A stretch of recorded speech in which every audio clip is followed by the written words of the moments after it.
The grinding started 3 nights before we saw a single ant, and by the time we understood what lived beneath our feet, the southern quadrant of camp was already gone. I am Pieter Vos. I was 26 years old in September of 1904, and I held the position of junior cartographer with the Antwerp Geographical Institute's Lomami Basin Botanical Survey. I am giving this account under sworn oath before this insurance inquest on the 14th day of November, 1904, at the request of the underwriters responsible for the survey's equipment and provisions loss.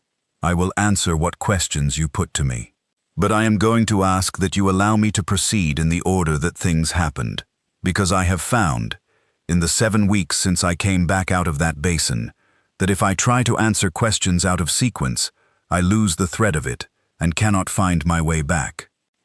My physician has noted this. I mention it not to excuse myself, but so that you understand why I am going to tell this the way I tell it. I want to say one other thing before I begin. 3 of the men who did not come back went into the eastern gully because I did not argue loudly enough against Bracke's order. I have thought about the order in which those events unfolded every night since I reached the Lomami. I will try to be accurate about that sequence when we get to it. I owe the men who were lost at least that much precision, and I owe their families the truth of what happened in that gully, even if the truth does not reflect well on the decisions I made. I will now proceed from the beginning. The survey departed Stanleyville on the 2nd of September, 1904. Our party numbered 11 in total. Willem Bracke led the expedition. He held the rank of senior naturalist with the Institute and had conducted 2 previous surveys in the lower Congo without serious incident, a fact he mentioned often enough that it had become something of a private joke among the porters. He was 51, heavyset, with the kind of physical confidence that comes from a life spent doing hard work in outdoor conditions, and he was genuinely brilliant in his field. I do not say that to soften what I have to say about his decisions later. He was a brilliant man who made decisions that killed people, and both of those things are true. The senior botanist assigned to the survey was a man named Adriaan de Graaf. He was 44, thin, nearsighted, and possessed of a relentless and specific kind of enthusiasm that some men found irritating, and that I found, over time, deeply admirable. De Graaf had spent 12 years classifying the vascular flora of the equatorial basin, and he spoke of plant specimens the way other men speak of their children, with a particular mixture of pride and anxiety. His specimen cases, 12 of them, fitted with silk-padded interior brackets and brass latching hardware, represented the primary scientific output of the survey and had been shipped from Brussels at considerable expense. They were the reason Bracke gave the order he gave. I will not get ahead of myself. The 3rd member of the expedition who needs to be named for the purposes of this account is a man I will call Sergeant Lems. His full name is in the Institute's employment register, and you will have access to that document. He was the expedition's security officer, assigned by the colonial administration, a soldier who had served in the eastern provinces for 6 years prior to this assignment. He was not an intellectual man, but he was a careful one, and he was the first person in the party to say, plainly, that we should not be camped where we were camped. He said it 4 days before the excavation, and nobody listened to him, including me. I am going to come back to that. The remaining 8 members of the party were porters, hired through the colonial administration's labor registry in Stanleyville. I knew most of them by name. 3 of them are dead because of decisions made at the camp on the evening of the 8th of September. I am going to name those 3 men in this deposition so that the record carries their names: Kabila, Ndongo, and a man known to us as Petit Jean, whose full name I never learned, and which the labor registry may or may not have recorded accurately. They went into the gully for the specimen cases. They did not come back out. We marched south-southeast from Stanleyville along the river trace for 9 days before Bracke turned the column inland. He was navigating toward a region of elevated laterite substrate that he had identified from aerial survey photographs taken by a German pilot in 1902. The photographs showed what Bracke believed was an unusual surface expression of dense, iron-rich soil, that might indicate an exceptional botanical microclimate, the kind of compressed mineral environment where certain rare orchid variants and succulent bromeliads establish anomalous root systems. This was, from a purely scientific standpoint, a genuinely significant hypothesis. I am not minimizing the scientific merit of what he was looking for. I am establishing why we went inland at all. Because the river trace was a known route, with known egress, and the inland march took us 4.5 days from the Lomami, with no established path back. The terrain changed on the second day of the inland march. I should say how it changed, because the change was relevant, and I did not understand its relevance until much later. The forest floor, which had been ordinary in its composition for the lower basin, became unusually smooth. Not cleared, not visibly disturbed, but smooth, in the way that ground becomes smooth when nothing grows in it, and when the surface is worked repeatedly by something passing over it. The undergrowth did not thin. It was present on either side of our path.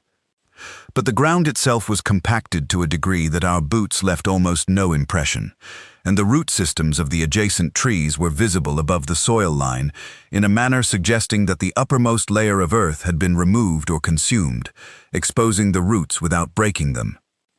De Graaf noticed this first and called it to Bracke's attention. Bracke said it was evidence of a high-traffic animal corridor, possibly elephant, possibly some bovid population we had not yet mapped. He noted it in his field journal, and we kept moving. I should tell you about the sound before I tell you about the camp, because the sound came first, and I want the sequence to be correct. We established camp on the afternoon of the 5th of September, at the base of the laterite formation Bracke had been navigating toward. The site was a natural clearing of approximately 30 meters across, bounded on 3 sides by heavy forest, and on the 4th, the northern side, by a low ridgeline of exposed red rock. Bracke selected it because the ground was firm, the canopy break allowed some starlight, and the laterite formation was immediately accessible for the next morning's preliminary survey work. We set the sleeping tents in a standard 2-row configuration, placed the cook station at the northern edge near the rock, and arranged the supply cache and specimen cases in the center of the camp where they could be reached quickly from any direction. Standard procedure. Everything done by the book. The first night was quiet. I will not pretend otherwise. The first night was an ordinary night in the equatorial forest, which is never truly silent, because the forest is never truly silent. But there was nothing in it that I would describe as unusual. I slept adequately. The second day was spent on preliminary survey work, soil sampling, botanical transects, mapping the immediate terrain. I was producing a working chart of the clearing and surrounding ridge. Sergeant Lems walked the perimeter of the camp twice that day and said nothing, but I noticed him doing it, and noticed also that he spent some time crouching at the southern edge of the clearing, pressing his palm to the ground. I asked him about it later that evening, and he said the ground felt different at the perimeter than at the center. Warmer, he said. Not by much, but different. The second night is when the sound began. I had been asleep for perhaps 2 hours when something woke me. Not a noise I could name, a feeling that there was a noise, just below the threshold of identification, the way you sometimes become aware of a clock in a room only when it stops and you realize it had been ticking all along. I lay still in my bedroll and listened. The forest was making its ordinary sounds, the calls of nightjars, the occasional crack of settling wood, the distant movement of something large through undergrowth to the north. And beneath all of that, at the very edge of perception, there was something else. A grinding. A dry, continuous, low-frequency grinding, not mechanical, not rhythmic in any metronomic sense, but present the way a river is present, which is to say, constant and self-sustaining. It reminded me, and I wrote this in my field notes the following morning because I wanted to capture it accurately, of the sound of sand being slowly poured onto canvas from a great height. Not a pour exactly, but the texture of that, the intimate friction of a million small surfaces moving against each other, sustained and sourceless. I want to be clear about the quality of the sound. It did not come from one direction. Or rather, it seemed to come from all directions equally, but low, from the ground level. From below ground level, perhaps. I could not fix its origin. I listened to it for what I estimated to be 15 minutes, and then I fell back asleep, because I could not identify it, and because there was no other indicator of disturbance, and because a man who cannot sleep in the equatorial forest is a man who cannot function, and function was required of me. I mentioned the sound to Bracker at breakfast the following morning. He said that the laterite substrate was porous in complex ways, and that pressure differentials inside the formation could produce acoustic effects that were difficult to explain. He was not dismissive. He wrote it in his journal. He told me to note the time, duration, and apparent direction in my own field record, which I did. De Graaf had also heard something, he said, but he had thought it was termites. He had seen termite workings of unusual scale in the lower basin before, and said that very large colonies could produce a sound not unlike what I described. I thought this was reasonable. It seemed reasonable at the time. The third day was the excavation day, and I need to tell you what we found. But I also need to tell you what happened between breakfast and the excavation, because it is relevant to the sequence of decisions. Sergeant Lems came to me in the morning, before the survey work began, and asked me to walk the perimeter with him. We walked it together, the two of us, all the way around the clearing at the tree line. He showed me something at the southern edge that I had not noticed the previous day. The exposed roots of a large entandrophragma tree at the clearing's boundary had been worked. Worked is the word I want. The bark at the base of the roots had been stripped with a completeness that was not consistent with any browsing animal I knew. It was not stripped in the way a bush pig strips bark, or in the way a forest elephant works a tree. It was stripped uniformly, in the same direction, and the wood beneath was not chewed or scarred, but pitted, the surface pitted in a fine, almost granular way, as if the material had been removed molecule by molecule. The root went from healthy bark cover to bare pitted wood over a span of about 45 centimeters, starting from the soil line upward. Below the soil line, Lems pressed the ground and said the earth there was hollow feeling, not collapsed, not soft in the way wet earth is soft. Hollow in the way a drum is hollow, with a resonance to it when you pressed it. I asked him what he thought it was. He said he did not know. He said he thought we should raise it with Bracker before the day's work began. We did raise it with Bracker. Bracker examined the root, pressed the ground himself, and said that the pitting on the root was consistent with army ant foraging patterns he had read about in the literature, and that a dormant or inactive colony nearby would explain both the ground texture and the acoustic effects I had reported. He said it was not a concern because dormant colonies did not move in sufficient force to present a hazard, and that if any soldiers appeared on the surface, we would build a barrier fire on the perimeter and the column would divert. He had done this before in the lower basin, he said. It was standard practice and entirely manageable. He told Lems he appreciated the observation and told both of us to be ready for the excavation at 9 o'clock. I will tell you now that I have looked up, since returning to Brussels, every account I could locate of driver ant colony behavior in the equatorial Congo. The species involved, and I believe from what I saw it was Dorylus wilworthi, or a closely related variant of the genus, the so-called driver ant or safari ant of the Central African Basin, does not have dormant colonies in any behavioral sense that Bracker's description would imply. The colonies are perpetually active. The queens of the larger supercolonies are among the most reproductively prolific organisms on Earth. A colony of the size we encountered, and I will describe what we found in the excavation, would not have been dormant. It would have been present, in the full meaning of that word. Every minute of every day we camped above it. What Bracker described as dormancy was, I now believe, the colony's patience while it assessed the disturbance, and when the excavation opened the upper gallery, the assessment was complete. De Graaf drove the first bore stake at 9:14 in the morning. I know the time because I was logging survey coordinates and I noted it. The bore was a standard soil probe, a hollow steel rod driven by a weighted hammer to collect a stratified core sample for analysis. The laterite formation began at approximately 30 centimeters of depth, consistent with Bracke's projections.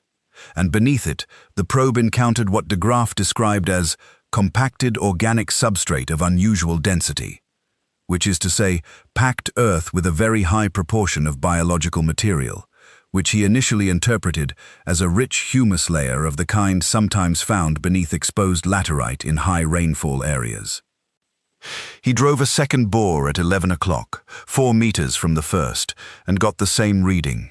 He was excited. He told Bracke that the substrate beneath the laterite cap was unlike anything he had seen and warranted opening to observation depth, which is to say, excavating to a point where the substrate could be directly observed rather than sampled. Bracke agreed. 3 of the porters began clearing the excavation area and digging. I was at my mapping station on the north side of the clearing when I heard de Graaf shout. Not a shout of alarm, a shout of astonishment. The kind of sound a man makes when something he has been hoping for arrives and is larger than he expected. I walked over. By that time, Bracke was already at the lip of what had become an excavation, approximately 2 meters across and approximately 1.25 meters deep. The laterite cap had been breached. Below it, visible through the break in the reddish soil, was a cavity. I am going to try to describe what was visible in that cavity accurately, because this is the core of what the inquest asked me to address, in terms of the colony's presence, and the question of whether it could have been anticipated. The cavity at that depth was not merely a void. The walls of it were alive. That is not a dramatic choice of language. The walls were genuinely, actively, continuously alive. They were layered with ants, not a thin coating, a mass. A depth of mass that I estimated, from where I was standing, at not less than 4 to 6 centimeters of living ant, across every surface I could see, including the ceiling of the space, and the floor, which was not visible under the covering of bodies. The ants were moving, but not erratically. They moved in a circulation, a rotation, the way water circulates in a slow current, and the effect was of a single skin, a breathing, shifting skin, stretched over the hollow interior of the ground. The cavity itself, as best I could determine from the opening, was substantial. Bracke said later that he estimated its visible span at not less than 12 meters in each direction from the breach point, which would make the gallery itself at that level very large. I am not in a position to verify his estimate. I can say that when I looked into the breach, I could not see the far wall in any direction. Nobody moved for a moment. That is the honest truth of it. We stood at the lip of what we had opened, and none of us moved. Then de Graaf said, quietly and without any apparent fear, that we needed to document this. He reached into the excavation with his specimen rod, the Belgian survey rod that I understand has been submitted to this inquest as physical evidence, and he pushed it down into the cavity opening to gauge the depth. The rod was a standard 180 centimeter instrument, graduated in 10 centimeter increments. He pushed it down to the point where his arm could not reach further, which was approximately the 90 centimeter mark from the base of the excavation, and when he withdrew it, I could see that the lower portion of the rod, which had been in contact with the mass on the cavity floor and walls, had been stripped of its lacquer, and the wood of the handle's lower section had been partially consumed. Not chipped, not gouged, consumed. The grain of the wood was gone. The surface was pitted in the same fine, granular manner as the exposed root at the tree line. De Graaf looked at the rod. He looked at it for what felt like a long time. Then he looked at Bracke and said, "We need to go now." That was the first moment anyone in the expedition said that. I want the record to reflect that de Graaf said it immediately. He understood immediately. Bracke did not agree, not immediately. He wanted time to observe. He wanted to document the gallery before closing it, wanted to understand the scale before deciding on a response. He said the colony was contained beneath the laterite cap and that the breach was localized. He said we had time to work methodically. He was wrong about all 3 of these things. The sounds changed within minutes of the excavation breach. The grinding, The low foundational grinding that I had heard from my bedroll for 2 nights shifted in quality. It did not become louder immediately. It became more present. I cannot explain that distinction, except to say that there is a difference between a sound that is distant and a sound that is proximate, and the grinding crossed some threshold between those two states without increasing in volume, in the way that the sound of breathing in a room changes quality when you realize that it is someone standing behind you rather than wind through a window frame.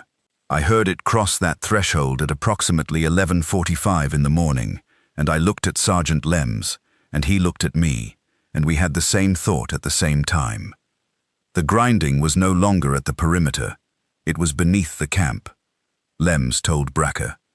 Brakke was at the excavation with de Graaf, who was attempting to sketch the upper gallery through the breach opening. Brakke told Lems to organize the porters and clear a firebreak on the southern edge of the clearing, the direction the excavation faced, standard protocol for ant column diversion, and said we would have the situation managed before the midday meal. Lems began organizing the porters.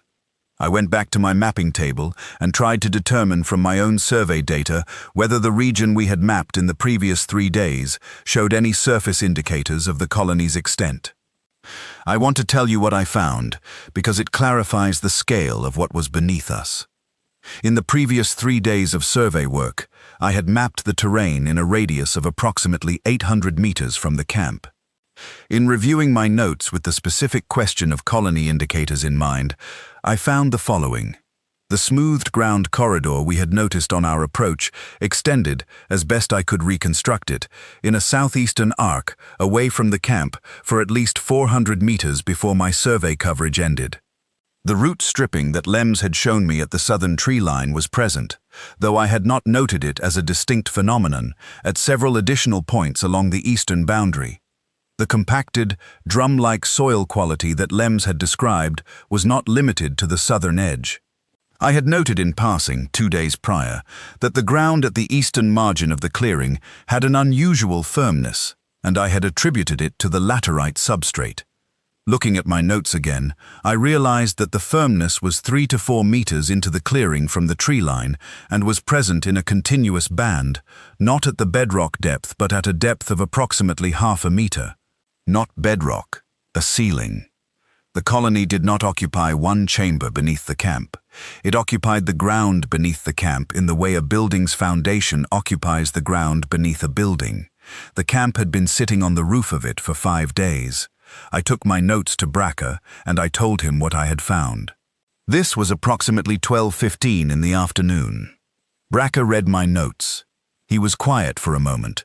Then he said that the scale I was describing, if my reconstruction was accurate, would make this colony a significant scientific discovery, and that we had an obligation to document it before withdrawing. He said we had the firebreak on the southern edge being constructed, that Lems was capable and had the perimeter controlled, and that a measured retreat with documentation was superior to a panicked flight that left nothing behind. De Graaf was standing beside him during this exchange. De Graaf said, "The firebreak will not stop this colony, Willem, not at this scale." Brakke said he appreciated the concern, and that he was making the decision. De Graaf looked at me. I did not say anything. I want the record to reflect that I did not say anything, and that I have thought about this every night since. The afternoon passed in a state of managed anxiety. The porters constructed the firebreak. Lems walked the perimeter every 30 minutes.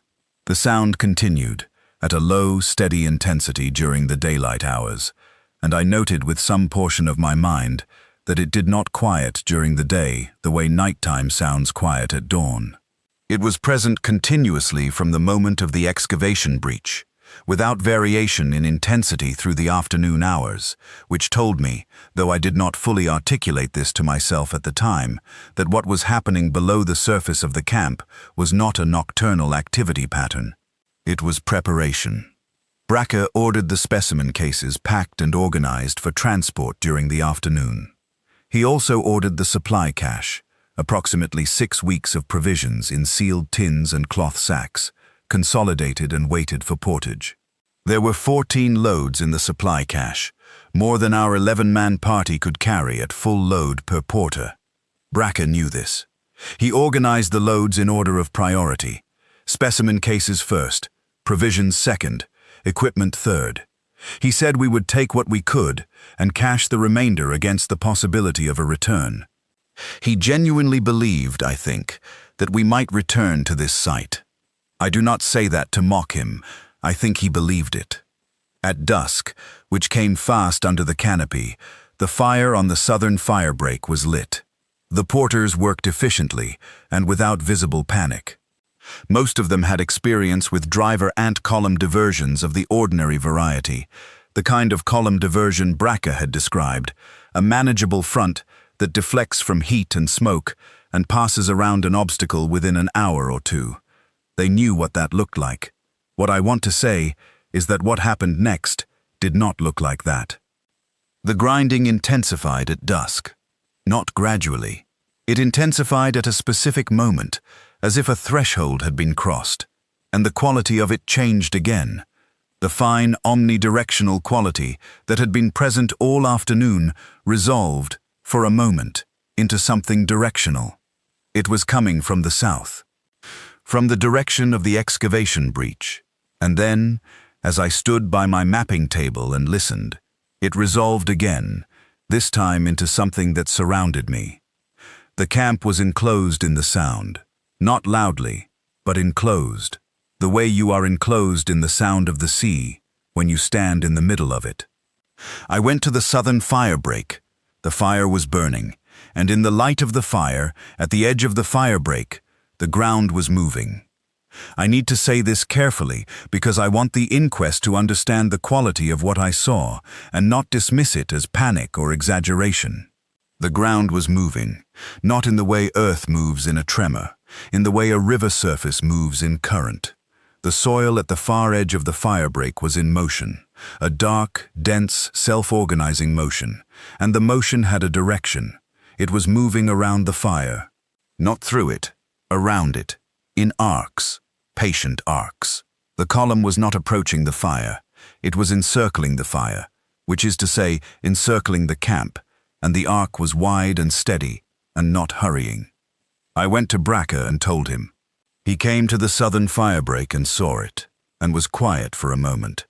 Then he looked at the specimen cases, all 12 of them, stacked and strapped near the cook station, and he made the decision that I have been unable to stop thinking about for 7 weeks. He said we would take the specimen cases north along the ridge and make for the Lomami trace, but that the supply cache, 14 loads of provisions and equipment, could not be abandoned, because without it, we could not sustain 11 men through a 4-day march back to the river. He said we needed to split into 2 parties. One party, the larger, would move north immediately along the ridgeline with the specimen cases. The second party would take the supply loads east through the clearing toward the eastern gully, where the column advance appeared thinnest, based on what we could see from the camp, and would attempt to circle around and rejoin the main party on the river trace before the second day's march. He said the eastern gully route was 400 meters, that it would take 20 minutes to transit in good order, and that the column's advance front, moving in arcs around the fire, would not close on the gully party before they had completed the transit. He said this with what I believe was genuine confidence. He had calculated it. Sergeant Lem said, "Do not split the party." Those were his exact words. He said, "Do not split the party, Mr. Brack. Whatever we lose in stores we can replace. We cannot replace the men."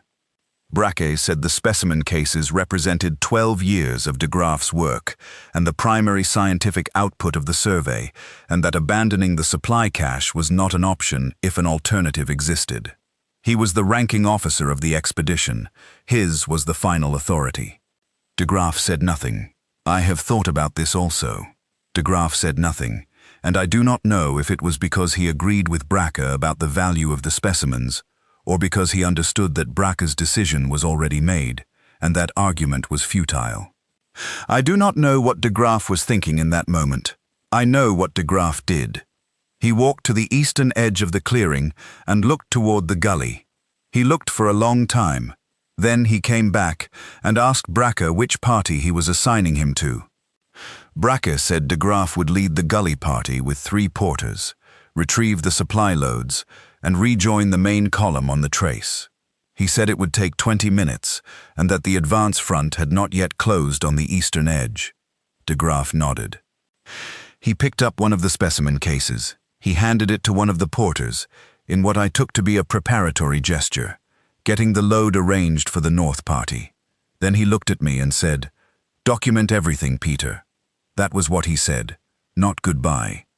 "Not anything dramatic," he said. "Document everything." And then he walked toward the eastern gully, with Kabila and Ndongo and Petit Jean behind him. I should have gone with him, or I should have stopped him. I have not resolved which of those is true. I have been unable to resolve it in 7 weeks, and I do not expect to resolve it in my lifetime. What I did was stand at the edge of the camp and watch the 4 of them move into the eastern undergrowth, and then I turned and joined the north party because Bracker told me to, and because I was 26 years old, and I followed orders. I will finish the account of the north party's retreat before I address the question of what happened in the gully, because I can only speak to the gully from what I heard, and I want to be clear about the boundary between what I witnessed and what I reconstructed. The north party numbered 7. Bracker, Lems, myself, and 4 porters. We moved along the ridgeline at the best pace we could manage, which was not fast, because we were carrying 12 specimen cases between 7 men, in addition to personal kit and weapons. Bracker was carrying 1 specimen case himself. I want the record to note that. He did not exempt himself from the load. The grinding followed us. I want to be precise about this. The grinding sound did not fade as we moved north. It maintained a consistent relative volume, as if the source were moving with us, rather than remaining at a fixed point behind us. I told myself that this was an acoustic effect of the terrain, that sound in dense forest carries in unexpected ways. I held that explanation for approximately 15 minutes, until Lems, who was walking behind me, touched my shoulder and pointed at the ground to our left. In the dark, at the edge of the torchlight, the ground along the western margin of the ridgeline path was in the same state of motion I had observed at the southern firebreak, the arcing current of the column surface, moving north, at our pace. The column was pacing us. It was not converging on us from ahead or from behind. It was moving alongside us, matching our speed, maintaining a distance of approximately 8 to 10 meters from the path. Lems said nothing. He kept walking. I kept walking. Bracker, who was ahead, had not seen it yet. I made a decision at that point. It was the decision I want the inquest to understand, as the action that determined who survived. I moved up beside Bracker, put my mouth close to his ear, and told him quietly that we had a column pacing us on the west. I told him that if we stopped to rest or to reorganize the loads, the column would close. I told him we needed to move without stopping until we hit the river trace, and then we needed to move along the trace, at full pace, toward the Lomami. I told him that if the gully party had made it through, they would be somewhere on the trace ahead of us, and we would find them, but that we could not slow down to look. Bracker listened. He nodded. He did not argue with me. This is the only moment in the account where I believe I contributed to a decision that saved lives. I do not take particular comfort in it given the decision I failed to make 2 hours earlier, but I want it in the record because I am trying to be complete.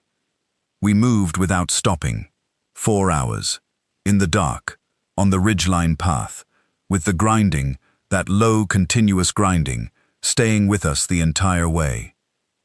At one point, approximately 2 hours into the march, the sound briefly moved from our left flank to behind us, which told me that the column had looped in behind the party at some point in the previous half hour.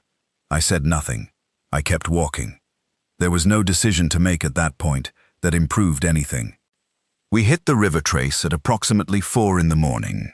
The grinding began to fade within the first hour of our movement south along the trace toward the Lomami.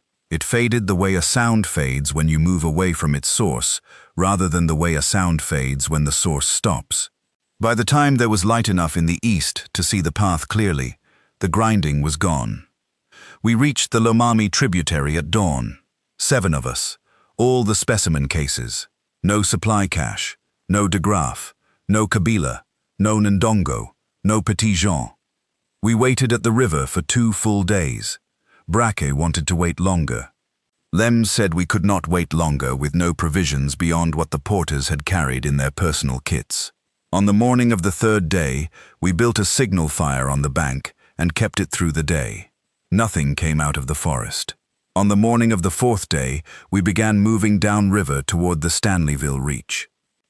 I will now tell you what I believe happened in the Eastern Gully, based on the following: the terrain as I had mapped it, the behavior of the colony as I observed it from the camp and from the ridgeline, and the fact that de Graaf and the 3 porters did not arrive at the river. The Eastern Gully was, as Brake said, approximately 400 meters from the camp. In good conditions with a known path, it was a 20-minute transit. The conditions were not good. It was night. The path was not fully known. The men were carrying supply loads of considerable weight. And the colony's eastern arc, which Brake had assessed as thin relative to the southern and western fronts, was not thin. My survey data, which I reconstructed after returning to Brussels, indicates that the eastern arc of the colony's surface expression was not an external margin. It was a transit corridor. The smooth ground I had mapped on our approach, the path-like strip running southeast of the camp, was not an elephant corridor or a bovid route. It was a driver ant highway, a surface corridor that the colony used for foraging sorties. The gully was at the head of that corridor.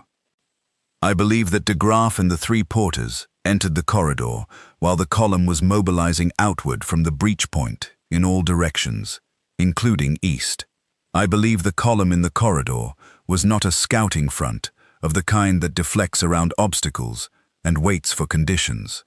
I believe it was a full column, thicker than what was visible at the firebreak, and that the load-carrying men encountered it in the dark of the gully, in terrain they did not know well, before they could identify a route around it.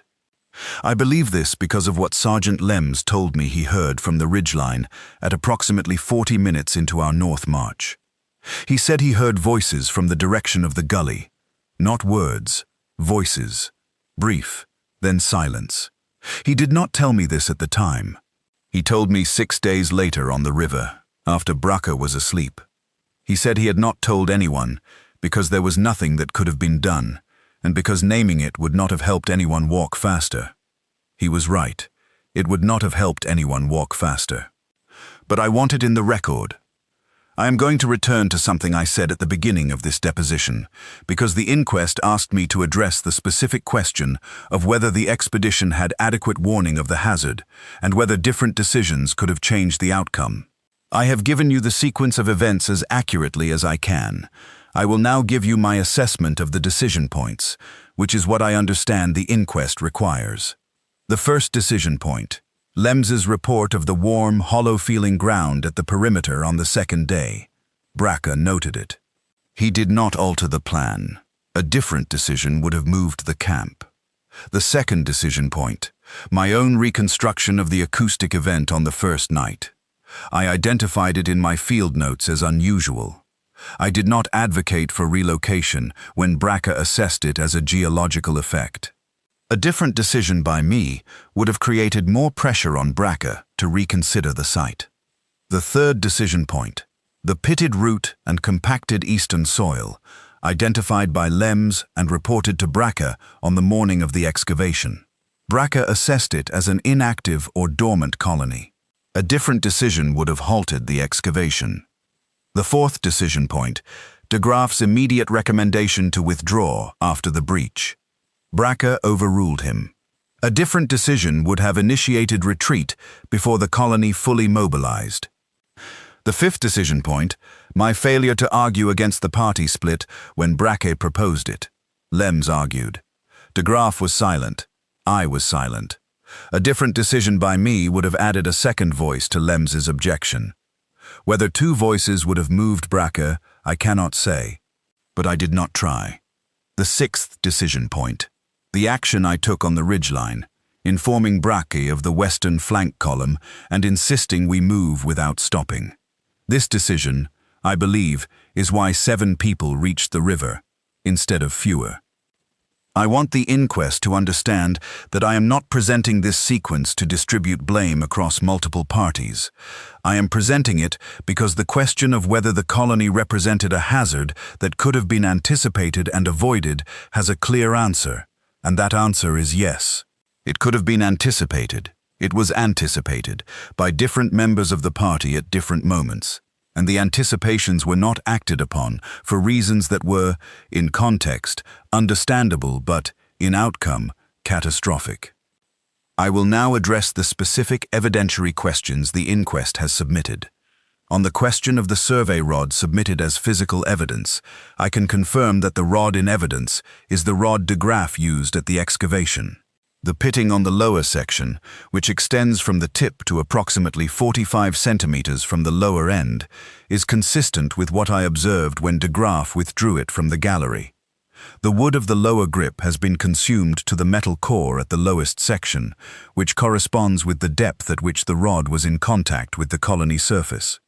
The pitting pattern is not consistent with any corrosive substance I am aware of, with abrasion from rock or gravel, with any tool mark or mechanical process. It is consistent with the foraging behavior of the ants, as I observed it on the exposed root at the tree line. I submit this description for the record, and I ask that the inquest make the rod available to any entomologist or naturalist who wishes to examine it, because I believe it constitutes the clearest physical evidence of what the colony was capable of at close contact. On the question of the colony's dimensions, I am not able to give you an authoritative figure. I can tell you that the upper gallery, as visible through the excavation breach, appeared to span a very large lateral area, and that my survey data, reconstructed, suggests the colony's surface footprint, beneath and immediately around the campsite, was not less than several hectares. The biological literature I have consulted since returning suggests that Dorylus supercolonies of unusual age and undisturbed habitat can achieve colony populations in the tens of millions. The colony we encountered was not a recent establishment. The terrain modification, the root consumption patterns, the extent of the ground compaction, all indicate a colony of very long duration in a very undisturbed location. We were the first significant human disturbance that site had experienced in possibly many decades. On the question of whether the colony's behavior was consistent with typical driver ant swarming activity, no. It was not consistent in scale, coordination, or apparent directional intelligence with the driver ant column diversions described in the standard literature. The columns we observed were not the foraging columns of typical army ant behavior, which advance in a broad front and consume prey opportunistically. They were organized into a radial encirclement pattern from a central point, the excavation breach, and they maintained that pattern under changing conditions, including the presence of the firebreak, the departure of the North Party, and the terrain of the ridgeline. This behavior, the maintenance of an organized radial advance from a breach point with flanking columns that pace a retreating group, is not behavior I have found described in any published account of driver ant activity. I am not an entomologist. I cannot tell you whether this represents an undescribed behavior variant of a known species or something else. I can tell you that what I observed was organized, directed, and purposeful in a way that did not feel like a reaction to stimuli. It felt like a response to a plan. I understand that is an unusual thing to say about an insect colony. I am saying it anyway because I am under oath and because I believe it is accurate. On the question of whether the Instituto Geográfico de Bélgica, or the colonial administration, or any other body was made aware of the site's hazard before our survey departed, no. The aerial photograph was a German survey document that made no mention of biological indicators. Our own preparatory research identified no prior expeditions to the specific site. There was nothing in the literature that would have flagged the site as known ant territory. and the behavioral and ecological indicators that Lems and I identified in the field were interpreted by the expedition's senior officer as minor and manageable. I want to add one thing before I close this account, something that is not directly responsive to the inquest's questions, but that I believe belongs in the record. On the last morning at the Lomami, before we began moving downriver, I went back to the signal fire and stood at the edge of the forest and listened. I was listening for the grinding. I wanted to know if it was still there at this distance, still audible at the margin of the jungle, some evidence that I was still within the colony's range of awareness or expression, or whatever word you want to use for what that sound represented. I stood there for 10 minutes in the early morning light. I heard it, very faintly, coming from the forest interior, from the direction we had come from. The same texture, the same character. The low, dry, omnidirectional grinding that had been present in the soil under our sleeping tents, under our boots, under the ground that de Graaf drove his rod into on the morning of the 8th of September. It had not moved, or rather, it was still present in that direction, at that distance, which was the distance of a 4-hour night march in difficult terrain. Which means the colony's sound, whatever it was, whatever its source, was audible at approximately the same volume at 12 kilometers from the camp as it had been at 50 meters from the sleeping tents 2 nights before. I went back to the fire. I did not tell anyone what I had heard. We started moving downriver within the hour. Now I want to address, more fully, what happened in the days and hours before the excavation, because I realize that in reconstructing the decision points, I moved through them quickly, and the inquest needs the texture of those hours as well as the sequence, because the texture is what explains why decisions that look obviously wrong in retrospect did not feel obviously wrong in the moment. This is not an excuse. It is what I believe happened in the minds of the people involved, including my own, and the inquest asked for a complete account. The second day in camp, the day before the excavation, was a day of productive and rewarding work. I want to say that plainly. De Graaf found, in the root zone of a Gilbertiodendron stand, approximately 200 meters south of the camp, 3 specimens of what he believed to be an undescribed variant of a terrestrial orchid genus, small, waxy-leafed, with a root system unlike anything in his reference materials. He was, in a word I rarely apply to any man, incandescent with excitement. He brought the specimens back to the camp in the early afternoon and spent the next 4 hours sketching them, measuring their root architecture and preparing notes. He told me that if the substrate beneath the laterite cap was what his bore samples suggested, the botanical significance of the site might be considerable, and that a properly documented survey season at this location could produce a monograph of the first rank.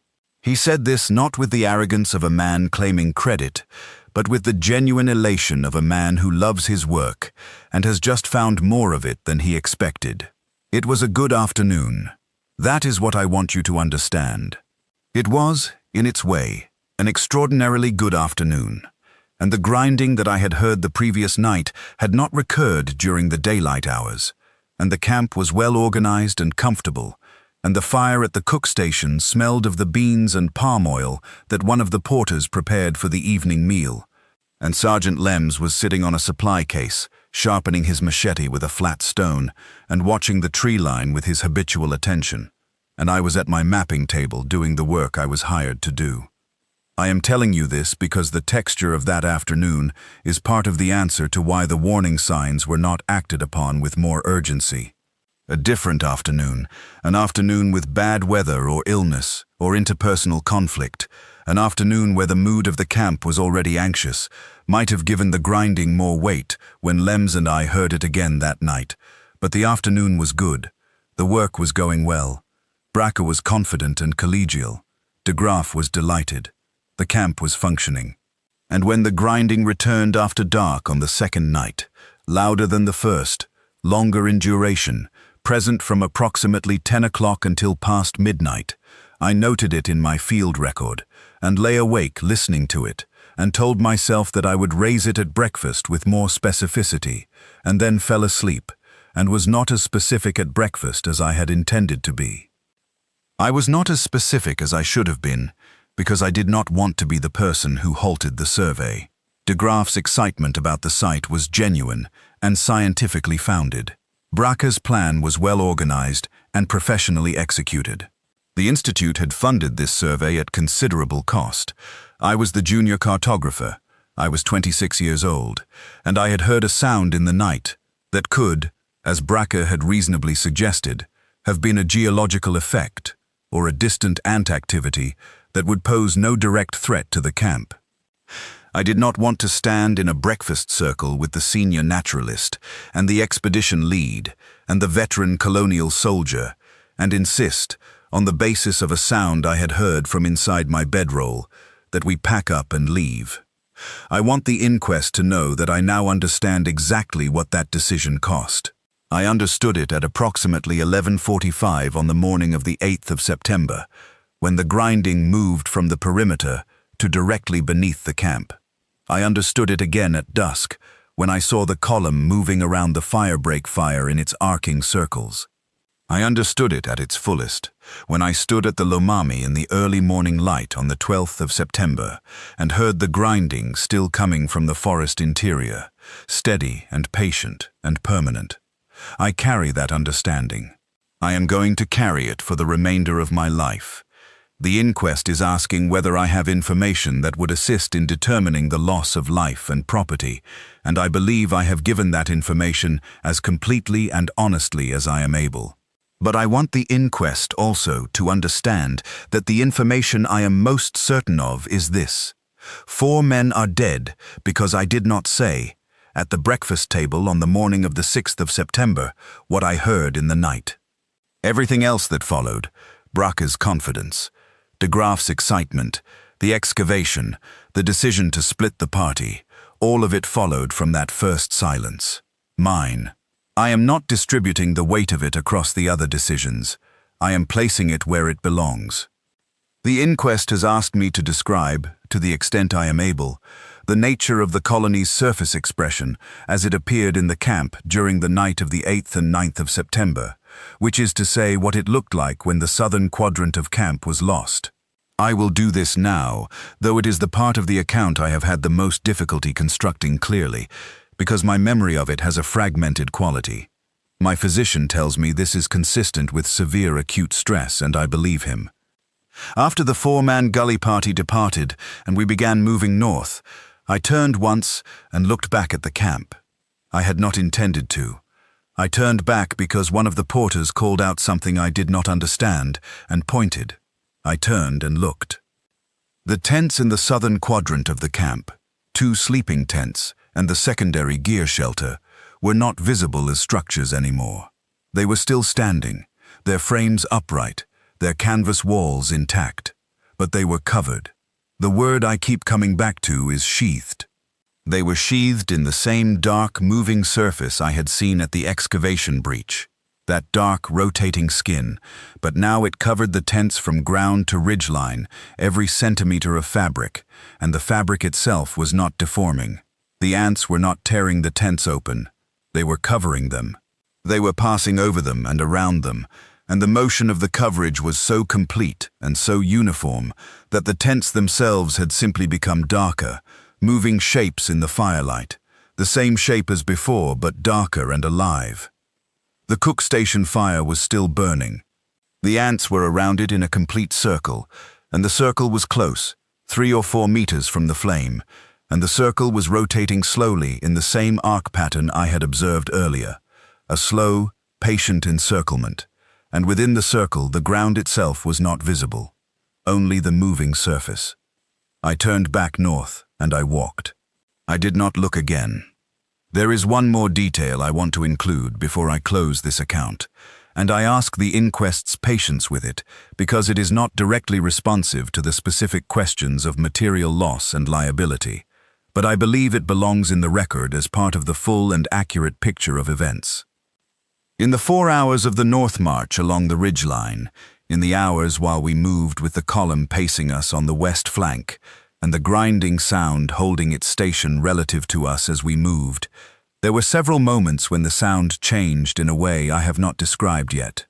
These moments were brief, 10 or 15 seconds each, and they occurred at irregular intervals throughout the march.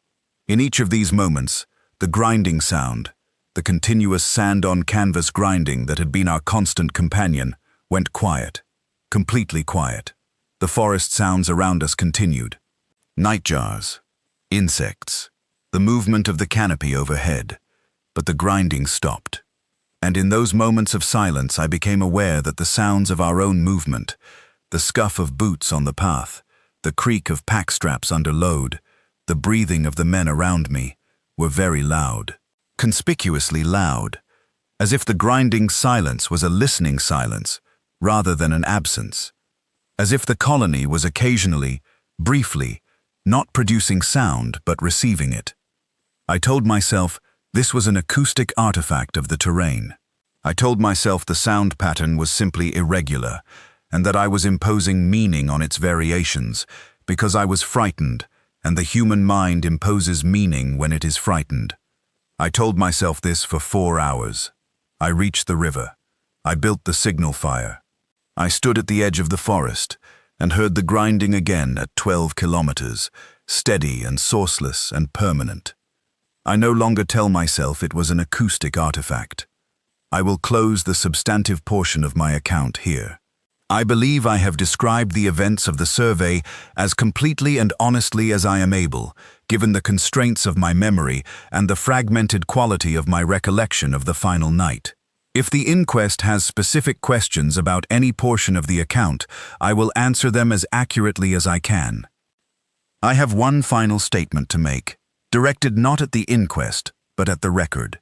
In the event that the Institute or the Colonial Administration reviews this deposition in connection with any future surveying plans for the Lomami Basin interior, do not go back.